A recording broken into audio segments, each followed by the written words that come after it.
Dear students, today we will start new chapter, that is chapter number 12, algebraic equation. So chapter number 12, algebraic expression.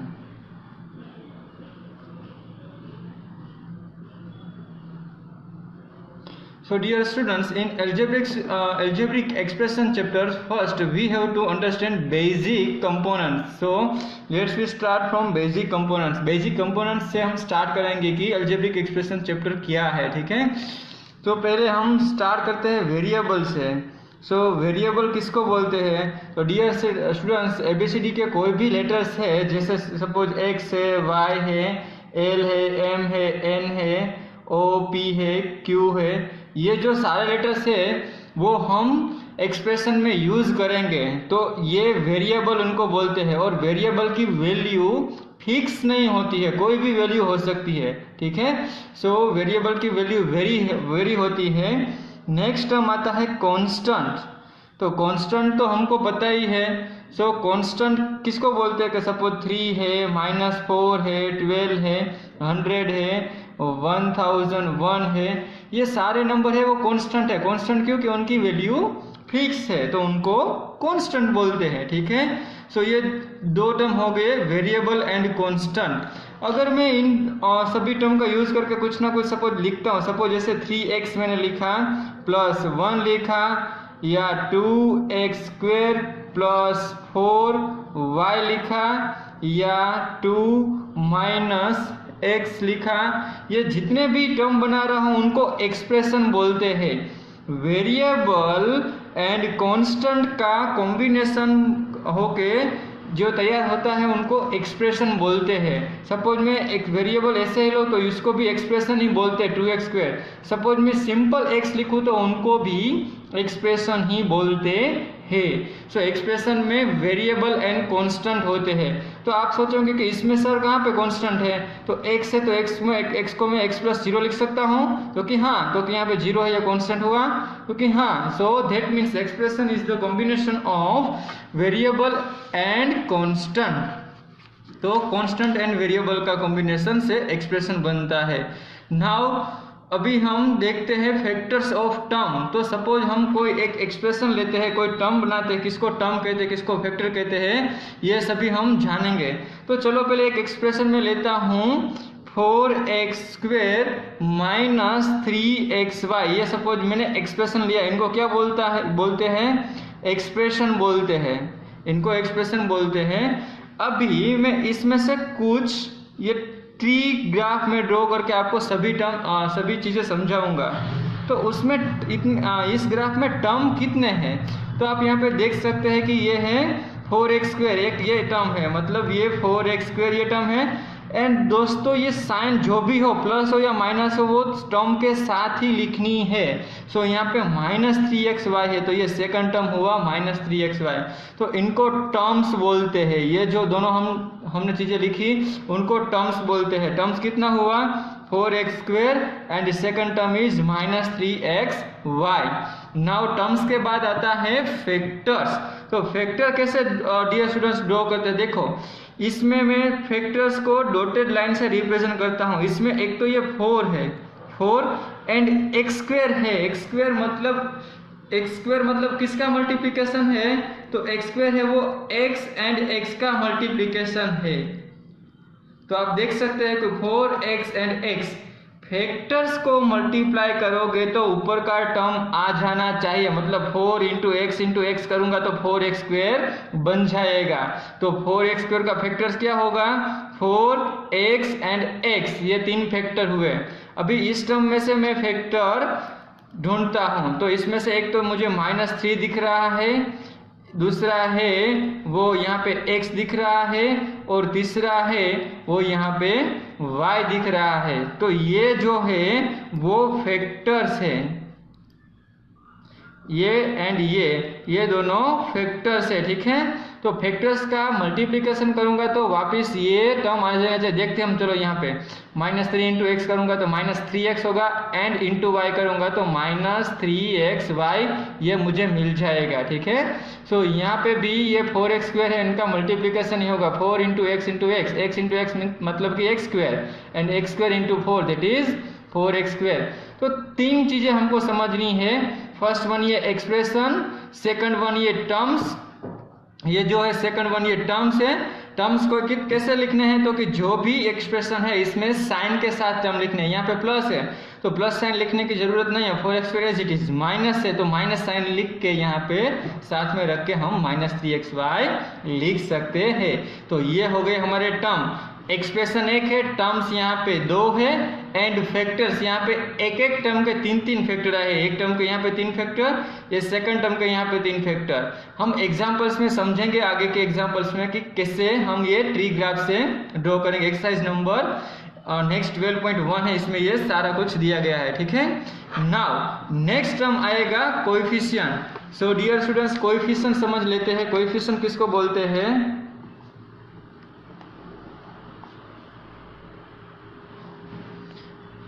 Coefficients. So coefficients dear students, suppose मेरे पास कोई ऐसे term है -7xy + 3, तो इसमें coefficient किसको बोलते हैं? तो जो वेरिएबल के साथ कांस्टेंट टर्म होता है उनको कोएफिशिएंट बोलते हैं। मतलब कि xy का कोएफिशिएंट ऑफ xy ऐसे लिखते हैं कि कोएफिशिएंट ऑफ xy इज -7। जो वेरिएबल है उनके साथ जो ये कांस्टेंट टर्म होता है उनको कोएफिशिएंट बोलते हैं। सपोज मैं यहाँ पे 3x लिखता हूँ तो x का कोएफिशिएंट 3 होगा। सपोज मैं यहाँ पे 5x² + 3xy + z + 9 लिखता हूँ तो इसमें क्या होगा कि x² का कोएफिशिएंट 5 है, xy का कोएफिशिएंट 3 है, z का कोएफिशिएंट अगर आगे कुछ नहीं है तो हम क्या काउंट कर सकते हैं? 1 तो होता ही है। सो z का कोएफिशिएंट 1 है, एंड 9 है वो क्या है? वेरिएबल है? नहीं है, ये कांस्टेंट है। कांस्टेंट का कोएफिशिएंट नहीं होता डियर स्टूडेंट्स, वेरिएबल जो होते हैं उनका ही कोएफिशिएंट होता है। ठीक है, सो ये वेरिएबल है उनका कोएफिशिएंट, ये जो कांस्टेंट नंबर है वो ही होता है। ठीक है, तो ये हो गया हमारा कोएफिशिएंट, वो भी हम देखेंगे कि कैसे सोल्व करते हैं। Now next topic is like and unlike terms. Like and unlike terms. Like terms मतलब क्या है कि अगर सपोज मैं कोई ऐसा टर्म्स लिखता हूँ कि सपोज 3xy - 2xy + 4z, ये सपोज मैंने एक एक्सप्रेशन लिखा तो इसमें से लाइक टर्म्स कौन से हैं? तो आप देख सकते हैं कि जो भी वेरिएबल सेम है, अगर वेरिएबल सेम है तो उनको लाइक टर्म्स बोलते हैं। यहाँ पे देखो 3xy में वेरिएबल क्या है? x एंड y सेम है, एंड -2xy में यहाँ पे x and y terms same है। मतलब कि 3xy and -2xy both are like terms. ये जो 3xy है एंड -2xy है ये दोनों लाइक टर्म्स है। लाइक टर्म्स मतलब कि दोनों का वेरिएबल सेम होना चाहिए। अनलाइक टर्म्स किसको बोलते हैं? तो जिनका वेरिएबल सेम नहीं होता है। मतलब कि आप 3xy को 4z से कंपेयर कर लेना तो इस दोनों में वेरिएबल डिफरेंट है। -2xy को 4z से कंपेयर कर लो तो इसमें भी ये टर्म, इसमें भी दोनों का टर्म डिफरेंट है। मतलब कि ये अनलाइक टर्म्स है। तो -2xy 4z अनलाइक टर्म्स है, and 3xy and 4z unlike terms है। तो लाइक टर्म्स में वेरिएबल जो होते हैं वो सेम होते हैं, वेरिएबल जो होते हैं वो सेम होते हैं, एंड अनलाइक टर्म्स में वेरिएबल है वो डिफरेंट होते हैं, तो उनको like terms and unlike terms बोलते हैं। नाउ नेक्स्ट टॉपिक आता है मोनोमियल्स,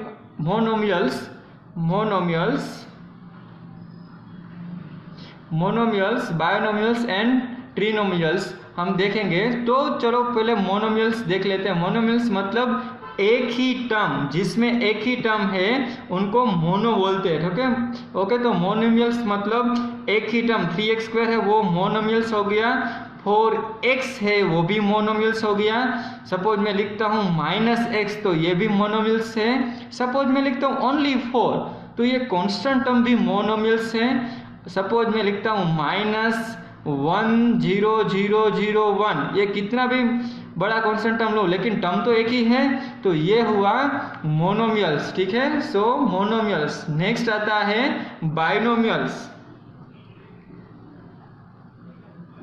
बाइनोमियल्स में स्टूडेंट्स क्या होता है आप अभी समझ गए हो। मोनोमियल्स मतलब एक टर्म, तो बाय मतलब बाय मीन्स 2। सो दो पर जिसमें हो सपोज 3x² प्लस y तो ये हो गया मेरा binomials term. Suppose -y plus 3 तो ये हो गया बाइनोमियल्स टर्म। सपोज m-5 में लेता हूँ तो ये भी हो गया बाइनोमियल्स टर्म। और मैं सपोज a² - b² लिखता हूं तो ये भी हो गया बाइनोमियल्स टर्म। जिसमें 2 टर्म्स होता है उनको बाइनोमियल्स टर्म बोलते हैं। ठीक है, now next is trinomials.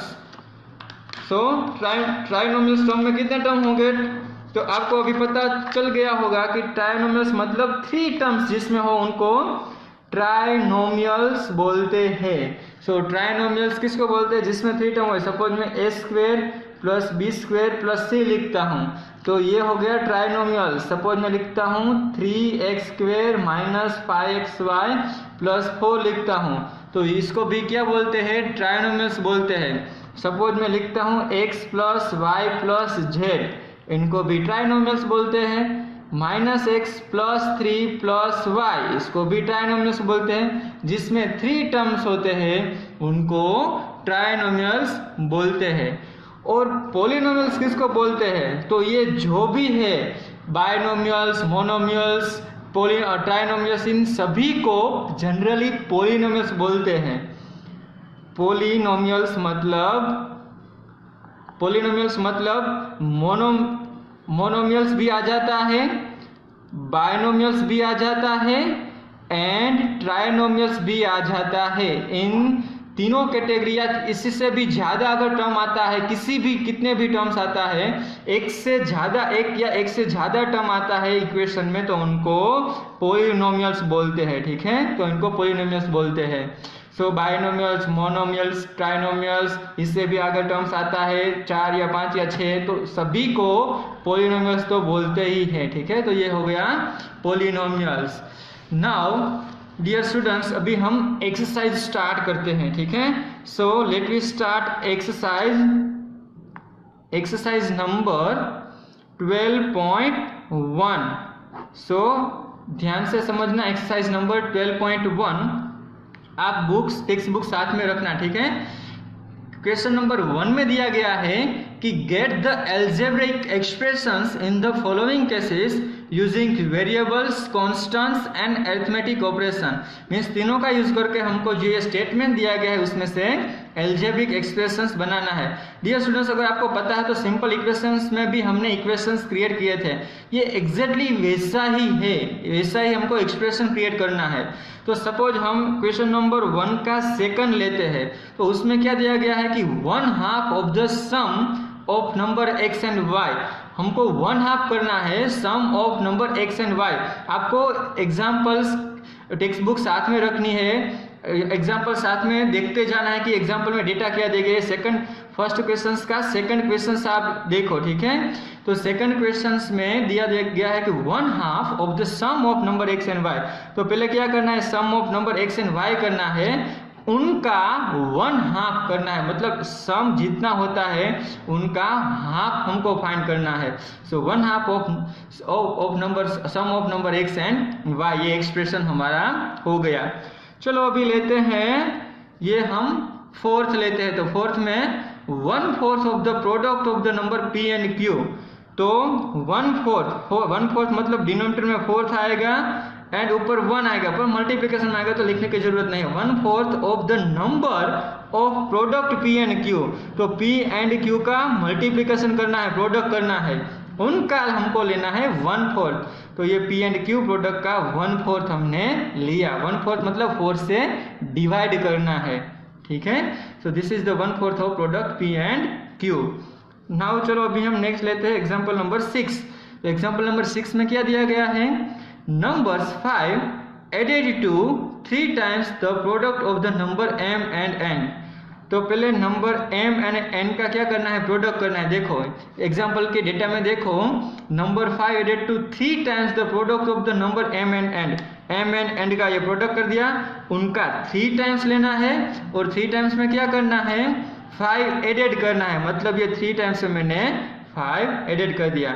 So m and n का प्रोडक्ट लिया, उसका 3 टाइम्स किया एंड उसमें मैंने 5 ऐड कर दिया। तो ये बन गया मेरा expression. Now next example number 7, product of number y and z subtracted from 10। तो 10 में से सब्ट्रैक्ट करना है किसका प्रोडक्ट, तो कि नंबर्स y एंड z का प्रोडक्ट सब्ट्रैक्ट करना है। तो 10 माइनस yz, ये भी एक्सप्रेशन हो गया, एल्जेब्रिक एक्सप्रेशन। सो बाकी के एग्जांपल्स है वो आप सोल्व कर सकते हो, ठीक है। सो एग्जांपल नंबर 1 में ये हमने फर्स्ट क्वेश्चंस कंप्लीट कर लिया। नाउ सेकंड क्वेश्चंस में आप देखो, सेकंड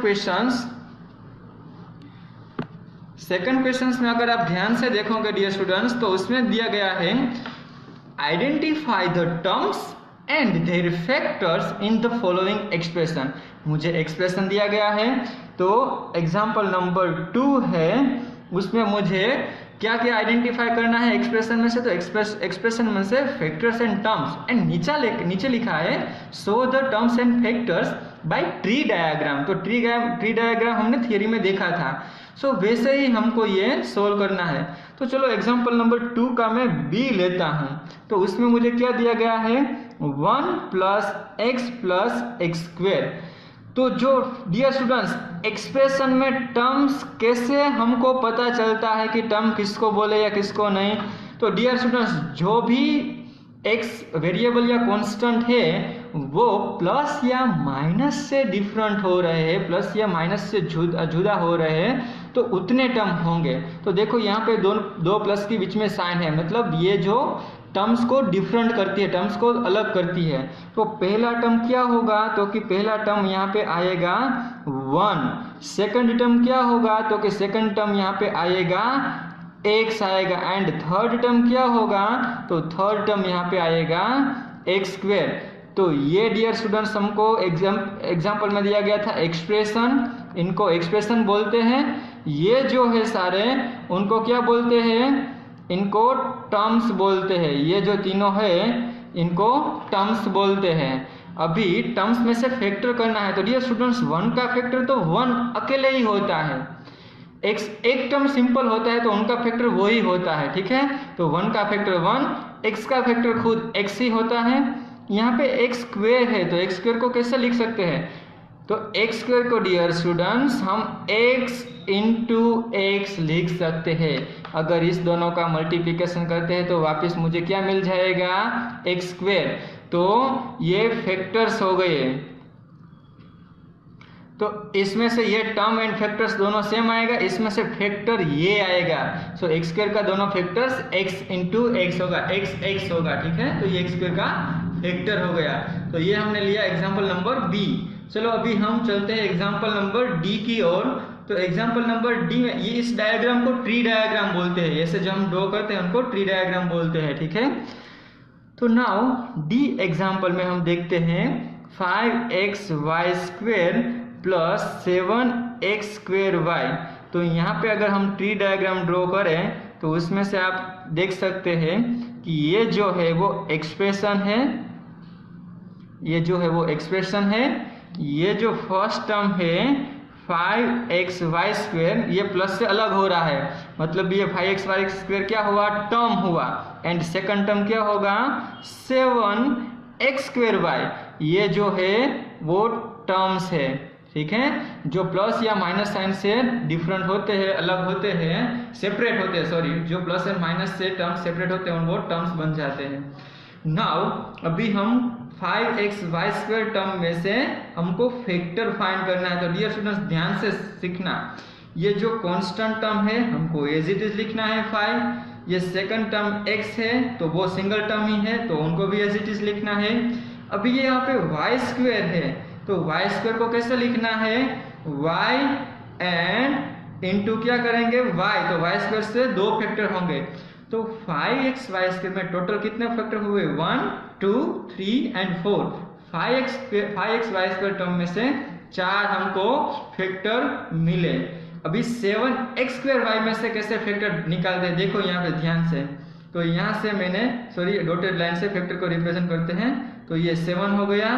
अभी x को रिप्रेजेंट x स्क्वायर का फैक्टर करना है, तो x स्क्वायर का कैसे फैक्टर करना है, यहाँ पे हमने देखा x स्क्वायर का x इंटू हम x लिख सकते हैं, तो x इंटू x स्क्वायर हो जाता है, एंड y तो सिंगल ही है तो y का फैक्टर y, तो आप देख सकते हैं कि यहाँ पे 7x एंड y, ऐसे यहाँ पे भी टोटल 4 फैक्टर हुए। तो इन सभी को क्या बोलते हैं, फैक्टर्स बोलते हैं, क्या बोलते हैं, फैक्टर्स बोलते हैं, ठीक है। सो ये हो गए सारे फैक्टर्स। चलो अभी हम नेक्स्ट एग्जांपल देखते हैं, एग्जांपल नंबर E।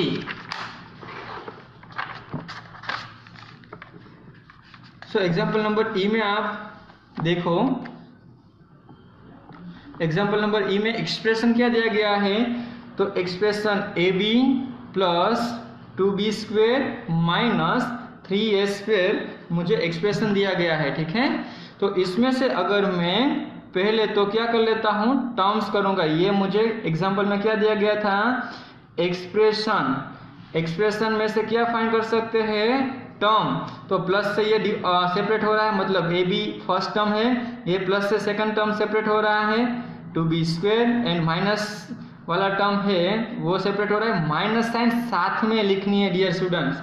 तो यहाँ पे माइनस 3a स्क्वेयर, ये सारे हो गए टर्म्स हो गए, ये सारे टर्म्स हो गए, ठीक है। नाउ अभी टर्म्स में से हम फैक्टर फाइंड कर सकते हैं, तो यहाँ से फैक्टर कौन सा होगा, एक तो a होगा और एक तो b होगा। आपको पता कैसे चलेगा कि मैंने फैक्टर सही फाइंड किया है, तो डियर स्टूडेंट्स ऐसा करना है कि ये फैक्टर का मल्टीप्लिकेशन वापस करना है, अगर मल्टीप्लिकेशन करता हूँ और टर्म्स मुझे वो वापस मिल जाता है, मतलब फैक्टर्स आपने सही फाइंड किए हैं। So a into B that is A B.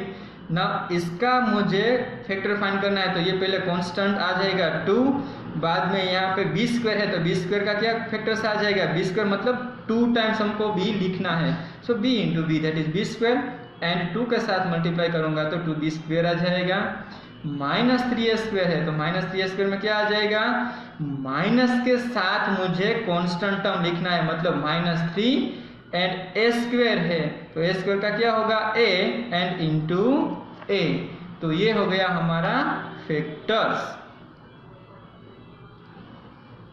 ये हो गए सारे फैक्टर्स डियर स्टूडेंट्स। तो ये थे एक्सप्रेशंस, ये थे सारे टर्म्स एंड ये थे फैक्टर्स। तो बाकी के जो एग्जांपल बचे हैं उसको ऐसे ही आपको सोल्व करना है, ठीक है। नाउ सेकंड एग्जांपल का ये फर्स्ट क्वेश्चन था, सेकंड एग्जांपल का फर्स्ट क्वेश्चन था।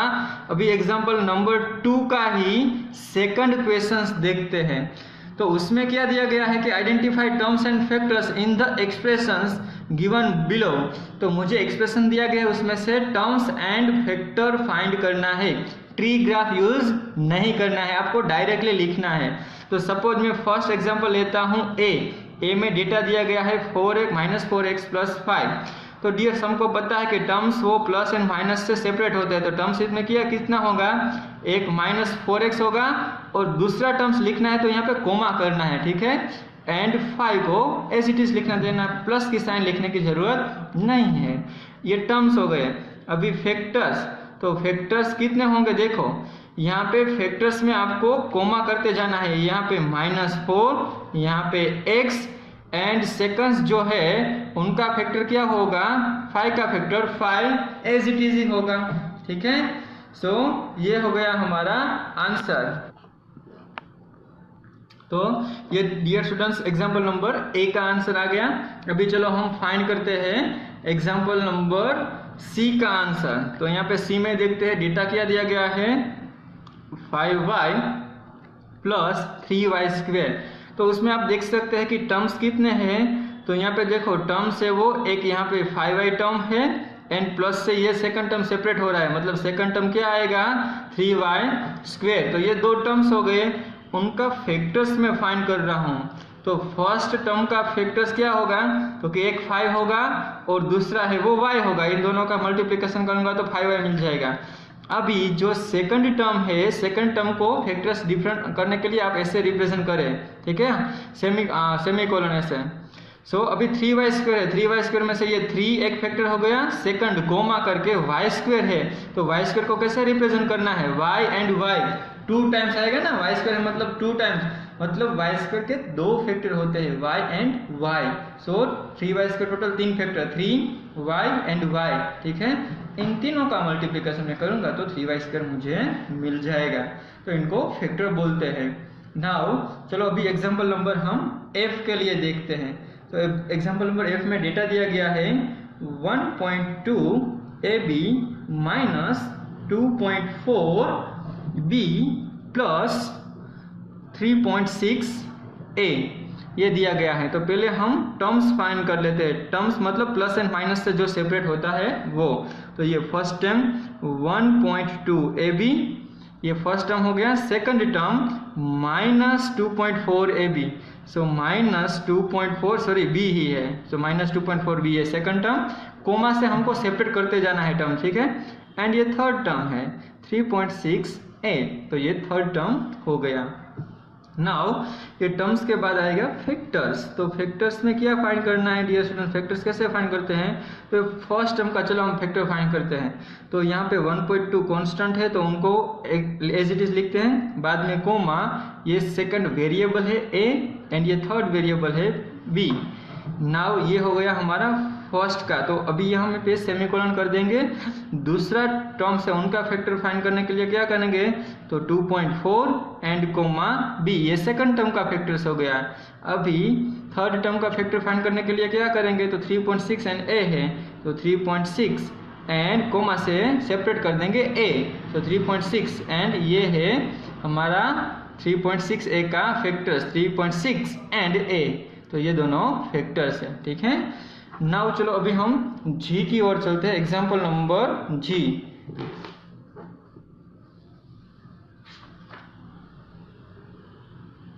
सो एग्जाम्पल नंबर जी में आप देख सकते हैं कि डेटा दिया गया है 3/4 इंटू एक्स प्लस 1/4। तो पहले टर्म्स लिखते हैं, टर्म्स मतलब ये फर्स्ट टर्म हो गया हमारा 3/4 into x plus, sorry plus नहीं करना है, कोमा से सेपरेट करना है टर्म्स, ठीक है। 1/4 सेकंड टर्म हो गया हमारा। एंड टर्म्स के बाद क्या फाइंड करना है, फैक्टर्स फाइंड करना है। सो फैक्टर्स में क्या करना है, तो कि ये फर्स्ट टर्म में से पहले फैक्टर फाइंड कर लेते हैं। तो 3/4 कांस्टेंट टर्म है एंड उनका ही सेकंड फैक्टर क्या होगा, x होगा। इन दोनों का मल्टीप्लिकेशन करूंगा तो यही आंसर आएगा। अभी जो ये सेकंड टर्म है उनका फैक्टर फाइंड करने के लिए हाफ कॉलम का यूज करना है, ठीक है, सेमीकोलन का। सो 1/4 एक ही है तो उनका फैक्टर 1/4 ही होगा। तो ये हो गया हमारा एग्जाम्पल नंबर 2 का 2, ठीक है। नाउ एग्जाम्पल नंबर हम 3 देखते हैं। तो एग्जाम्पल नंबर 3 में आप देखो डेटा में क्या दिया गया है, identify the numerical coefficients of terms other than constants in the following expressions. Constants के अलावा हमको कोएफिशिएंट फाइंड करना है, ठीक है। कोएफिशिएंट मतलब मैंने आपको समझाया था कि कोएफिशिएंट कैसे फाइंड करना है, ठीक है। So dear students, example number 3, in example number 3 we have to identify the coefficient. Okay, so let's we start from example number 2. In example number 2 data is given that 1 plus t square plus t cube. तो इसमें से हम पहले terms identify कर लेते हैं। तो terms कितने होंगे, 1 t square and t cube. अभी कोएफिशिएंट फाइंड करते हैं, तो कोएफिशिएंट कितना कैसे होंगे, तो देखो यहाँ पे कोएफिशिएंट्स आप इनको टेबल के फॉर्म में अच्छी तरह से लिख सकते हैं, ठीक है। तो चलो टेबल के फॉर्म में मैं सेकंड एग्जांपल से स्टार्ट करूंगा। कोएफिशिएंट ये 1 कांस्टेंट है, कांस्टेंट का कोएफिशिएंट नहीं होता है डियर स्टूडेंट्स, वेरिएबल का ही कोएफिशिएंट होता है। तो t के आगे अगर कुछ नहीं है तो हमको क्या काउंट करना है, 1। तो t का कोएफिशिएंट 1 है। t स्क्वायर है, उनका कोएफिशिएंट क्या है, आगे कुछ नहीं है तो मतलब 1 ही है। एंड जो नेक्स्ट है t क्यूब, उनका कोएफिशिएंट आगे अगर कुछ नहीं है तो उनका कोएफिशिएंट भी 1 ही है, ठीक है। तो ये हो गया कोएफिशिएंट। अभी चलो हम लिख देते हैं कि ये एक्सप्रेशन फर्स्ट होगा, उसमें से हम टर्म्स डिफाइंड करेंगे और उनके सामने हम लिखेंगे कोएफिशिएंट। आप ऐसे ही एग्जांपल सोल्व कर लेना, ठीक है, एक ही टेबल में सारे एग्जांपल सोल्व करना।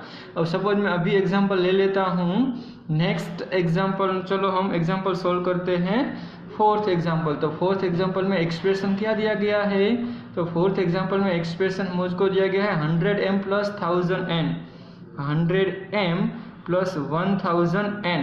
तो उसमें मैं टर्म लिखता हूँ, तो कौन से टर्म आएंगे, 100m and second term 1000n आएगा। उनका कोएफिशिएंट फाइंड करूंगा, तो वेरिएबल के साथ जो टर्म दिया गया है उनको कोएफिशिएंट बोलते हैं, कांस्टेंट टर्म दिया गया है उनको। सो वेरिएबल के साथ 100 कांस्टेंट टर्म है तो उनको कोएफिशिएंट बोलते हैं। यहाँ पे वेरिएबल n है, उनके साथ 1000 दिया गया है, तो 1000 को यहाँ पे बोलते हैं कोएफिशिएंट। नाउ नेक्स्ट एग्जांपल चलो हम देख लेते हैं, example number 8 V∼I। Example number A, उसमें 2 इन ब्रैकेट L + B दिया गया है। तो डियर स्टूडेंट्स, ये ब्रैकेट को पहले हमको ओपन करना होगा, तो 2 को L से मल्टीप्लाई करेंगे तो क्या होगा 2L, एंड 2 को B से मल्टीप्लाई करेंगे तो क्या होगा 2B। तो ये हमारा फाइनल एक्सप्रेशन आया है 2L + 2B। अभी टर्म्स कितने हुए, तो इसमें फर्स्ट टर्म है वो 2L एंड सेकंड टर्म है वो 2B है। अभी से फर्स्ट टर्म में कोएफिशिएंट क्या होगा, तो कि L का कोएफिशिएंट यहाँ पे 2 है एंड B का कोएफिशिएंट यहाँ पे भी 2 है, तो ये दोनों का कोएफिशिएंट 2 2 हो गया। बाकी के सारे एग्जाम्पल है वैसा ही 3 कॉलम्स बना लो, उसमें ऐसे सारे एग्जाम्पल्स सोल्व कर दो, ठीक है। Now next question number 4। In question number 4, we have to identify terms which contains x and give the coefficient of x। तो पहले क्या दिया गया होगा, एक्सप्रेशन तो एग्जांपल में दिया ही गया होगा, और दूसरा हमको क्या कॉलम बनानी होगी, तो कि contains x and give the coefficient of x। So terms which contain x, तो हमको सेकंड कॉलम बनानी है terms which contain x, and third है कोएफिशिएंट की। सो कोएफिशिएंट किसका कोएफिशिएंट फाइंड करना है, तो कि ये जो x वाली टर्म है उनका ही। सो कोएफिशिएंट ऑफ x टर्म, तो ऐसे 3 कॉलम बना देनी है, ठीक है। तो चलो हम एग्जांपल 1 से स्टार्ट करते हैं। तो एग्जांपल नंबर 1 में मुझे दिया गया है y² x + y, ये एक्सप्रेशन है।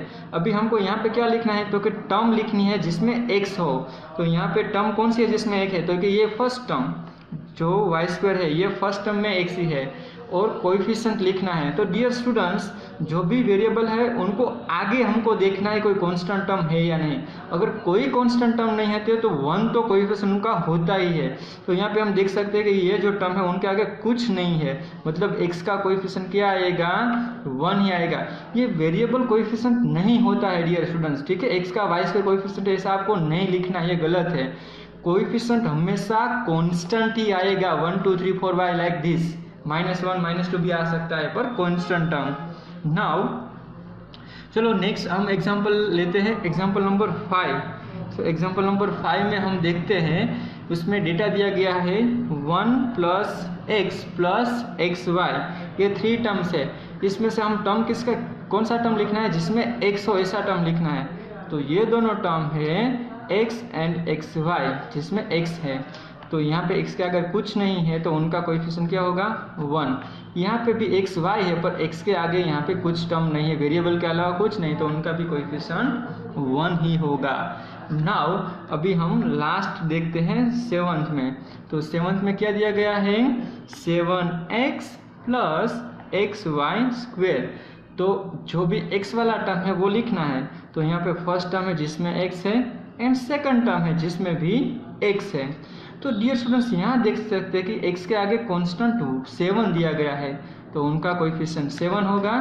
एंड xy² है, यहाँ पे अगर कुछ नहीं है तो उनका कोएफिशिएंट क्या होगा 1 होगा। अगर कुछ नहीं है कांस्टेंट टर्म तो 1 ही कोएफिशिएंट आएगा, ठीक है। नाउ बाकी के जो एग्जांपल है उसको ऐसे ही टेबल के फॉर्म में आपको सोल्व कर देना है, ठीक है। तो एग्जांपल नंबर 4 में भी टेबल बनाना है। ये एग्जांपल नंबर 4 का A था, ठीक है। नाउ एग्जांपल नंबर 4 में ही हम B देखते हैं। तो बी में भी यही दिया स्टूडेंट्स दिया गया है कि मुझे आइडेंटिफाई करना है terms which contents Y square and give the coefficient of Y square. तो पहले मुझे एक्सप्रेशन लिखना होगा, सेकंड और टर्म्स लिखना होगा, टर्म्स विच कंटेन, अभी इसमें कौन सा कंटेन कर रहा है, विच कंटेन वाई स्क्वेयर वाला टर्म चाहिए मुझे, and coefficient of Y square ही लिखना है, ठीक है। सो कोएफिशिएंट ऑफ वाई स्क्वेयर ही मुझे लिखना है। तो चलो मैं एग्जांपल उसमें लेता हूँ, थर्ड जो है वो एक ही एग्जांपल सोल्व करवा के आपको समझा देता हूँ। तो यहाँ पे मुझे एक्सप्रेशन दिया गया है 2x Y square minus 15x Y square plus 7y square. तो डियर स्टूडेंट्स आप ध्यान से देखेंगे तो y स्क्वेयर वाले जितने टर्म है उसको ही मुझे सेकंड कॉलम में यहाँ पे लिखना है। तो ये सेकंड टर्म है उसमें y स्क्वेयर है एंड थर्ड टर्म है उसमें y स्क्वेयर है, ये फर्स्ट टर्म में सिर्फ y ही है तो ये इंक्लूड होगा नहीं, मतलब ये सेकंड कॉलम में मुझे second term and third term he include करना है। तो सेकंड टर्म क्या होगा 5xy स्क्वेयर एंड ये थर्ड टर्म में लिखूंगा तो वो होगा 7y स्क्वेयर। अभी y स्क्वायर का कोएफिशिएंट क्या होगा, जो कांस्टेंट टर्म है वो ही लिखना है, ठीक है, वेरिएबल कभी भी कोएफिशिएंट नहीं होगा। सो y स्क्वायर का आगे क्या है, कांस्टेंट टर्म -15 है तो उनका कोएफिशिएंट -15 होगा, एंड ये y स्क्वायर है उनका कोएफिशिएंट क्या होगा, तो इनका कोएफिशिएंट 7 होगा, ठीक है। तो ये ऐसे आप कोएफिशिएंट लिख सकते हो, पूरा टेबल बना लेना है ऐसे, expressions terms which contains Y square या X and coefficient of X या coefficient of Y square like this. Okay, now let we move on question number 5। So in question number 5 read the data, what is data given. So in question number 5 data is given that classify into monomials, binomials and trinomials. तो इनको आप 3 category में divide कर देना है, ठीक है। तो सपोज आपको कैसे लिखना है, तो कि आप लिख सकते हो कि यहाँ पे एक मैं कैटेगरी बना देता हूँ मोनोमियल्स, सेकंड है बायोनोमियल्स एंड थर्ड है ट्राइनोमियल्स। तो इन तीनों कैटेगरी में जो भी एग्जांपल आएंगे उनको लिखते जाना है। तो सपोज फर्स्ट क्वेश्चन से उसमें कितने टर्म है, 2 टर्म है, तो फर्स्ट क्वेश्चन से वो किस में आएंगे, बायोनोमियल्स में। तो ये 4y माइनस 7z है वो बायोनोमियल्स में आ गया। अभी सेकंड क्वेश्चन देखेंगे y स्क्वायर है तो वो उसमें एक ही टर्म है तो वो किस में आएगा, मोनोमियल्स में। एंड सपोज मैं क्वेश्चन नंबर 3 लेता हूँ तो उसमें कितने टर्म आया है, x plus Y minus X Y, 3 terms है तो ये ट्राइनोमियल्स में आ जाएगा x plus Y minus X Y. तो अब आपको सभी एग्जाम्पल को ऐसे ही कॉलम्स वाइज लिख लेना है, मोनोमियल्स में जितने आते हो वो टर्म, बायोनोमियल्स में एंड ट्राइनोमियल्स में जितने भी टर्म्स आते हैं उनको ऐसे कैटेगरी वाइज डिवाइड कर देना है। इसमें कुछ ज़्यादा डिफिकल्ट नहीं है, ठीक है। तो ये मैं क्वेश्चन सिर्फ इतना ही लेता हूँ इसमें। नाउ एग्जाम्पल नंबर 6 देखते हैं, चलो। तो state whether a given pairs of terms of like और unlike terms, जो दिया गया है वो like fractions है या unlike fractions है वो हमको फाइंड करना है। तो फर्स्ट है 1 and 100। तो डियर स्टूडेंट्स आप यहाँ पे देखेंगे तो नंबर तो डिफरेंट है, पर लाइक फ्रैक्शन और अनलाइक फ्रैक्शन का मतलब क्या है कि कांस्टेंट सेम है, कांस्टेंट है या वेरिएबल सेम है या क्या सेम है, वो आपको देखना होता है। तो डियर स्टूडेंट्स यहाँ पे आप देख सकते हैं 1 and 100 दोनों कांस्टेंट टर्म है, तो ये क्या होगा, लाइक टर्म्स होगा, ठीक है। तो ये लाइक टर्म्स है। अब सपोज मैं सेकंड एग्जांपल लेता हूँ, तो सेकंड एग्जांपल में क्या दिया गया है, -7x and 5/2x।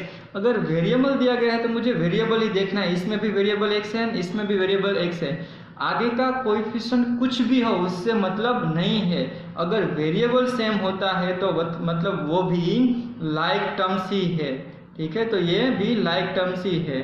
Now suppose मैं एग्जांपल नंबर 3 लेता हूँ, तो एग्जांपल नंबर 3 में क्या दिया गया है, -29x एंड -29y। यहाँ पे आप देख सकते हैं कि कांस्टेंट सेम है, लेकिन कांस्टेंट नहीं देखना है, मुझे सिर्फ वेरिएबल है तो वेरिएबल ही देखना है। तो यहाँ पे वेरिएबल x है एंड यहाँ पे वेरिएबल y है, मतलब ये क्या है, अनलाइक फ्रैक्शन। अगर वेरिएबल डिफरेंट है तो नहीं चलेगा, sorry unlike terms, not fraction but unlike terms. तो ये अनलाइक टर्म्स हो गया। एंड सपोज मैं एग्जाम्पल नंबर 4 लेता हूँ, तो एग्जाम्पल नंबर 4 में क्या दिया गया है? एग्जाम्पल नंबर 4 में आप देख सकते हैं कि 14xy एंड 42yx, यहाँ पे ऐसे दो टर्म्स दिए गए हैं। तो आप ध्यान से देखेंगे तो xy एंड yx दोनों वेरिएबल तो सेम ही है। यहाँ पे x इंटू वाई लिखा है या y इंटू एक्स लिखा है, दोनों का टर्म मतलब एक ही है। सपोज मैं 1 इंटू 2 करूँ या 2 इंटू 1, आंसर तो सेम ही आएगा। तो x इंटू वाई करूँगा या y इंटू एक्स होगा, दोनों का आंसर सेम ही आएगा। मतलब कि दोनों में टर्म सेम है। तो ये भी क्या हो गया? Like terms. ये दोनों का टर्म का वेरिएबल सेम है, मतलब दोनों टर्म लाइक टर्म्स है। तो बाकी के एग्जांपल्स आप सोल्व कर लेना। चलो अभी एग्जांपल नंबर 7 के और चलते हैं और उसमें ए देखते हैं। तो उसमें लिखा है कि identify like terms in the following, ठीक है। तो लाइक टर्म्स मुझे फाइंड करना है। तो लाइक टर्म्स कितने कितने हैं वो पेयर्स में चलो हम लिखेंगे, ठीक है। तो पहले मैं -xy² लिखता हूँ, उसके साथ दूसरे पेयर कौन सी है? -xy जो जिसमें आता हो वो। तो -xy² आ गया। आगे आप देखेंगे तो 2xy² है, तो उसमें भी वेरिएबल है वो सेम है। यहाँ पे xy² है, यहाँ पे भी xy² है। आगे चलो देखते हैं 2xy² के बाद अभी आप देखेंगे तो xy² वाला कोई भी टर्म नहीं है। तो ये हो गया लाइक टर्म्स। अभी दूसरी पेयर हम देखते हैं। चलो दूसरी टर्म आती है -4yx²। अभी yx² वाला जो टर्म आता है वो हमको देखना है। तो चलो देखते हैं yx² या x²y दोनों सेम ही होते हैं, ठीक है। तो आप ध्यान से देखेंगे तो 20x²y या yx² मतलब तो सेम ही है। आप देखो 20x²y, मैं x² आगे लिखूं या पीछे लिखूं, मुझे वेरिएबल सेम होने चाहिए। yx² है, यहाँ पे भी y एंड x² है, ठीक है। तो यहाँ पे भी वेरिएबल सेम है, तो उसमें भी दो टर्म आ गया। अभी हम x² वाला लिखते हैं। तो चलो 8x² लिखते हैं। तो x² वाला टर्म कौन सा है? तो आप ध्यान से देखेंगे तो 11x² भी है। तो -11x² आ गया। आगे आप देखेंगे तो x² वाला टर्म -6x² है। तो -6x²। अभी कोई x² वाला टर्म नहीं है। अभी नेक्स्ट हम y वाला टर्म लेते हैं। तो 7y, उसके साथ y वाला टर्म कौन सा आएगा? ध्यान से देखो तो y वाला टर्म अभी y सिर्फ y ही है एक, ठीक है। y टर्म ही एक है। तो 7y एंड y ये दोनों y वाले टर्म है। अभी x वाले टर्म देखते हैं। तो x वाले टर्म में क्या आएगा? फर्स्ट टर्म है -100x है एंड सेकंड x वाला टर्म आगे देखेंगे तो 3x है, जो लास्ट टर्म है वो। तो ये सेकंड टर्म है, उनकी पेयर 3x हुई। अभी हम आगे देखते हैं तो -11yx बचा हुआ है। -11yx मतलब yx वाला जो टर्म है,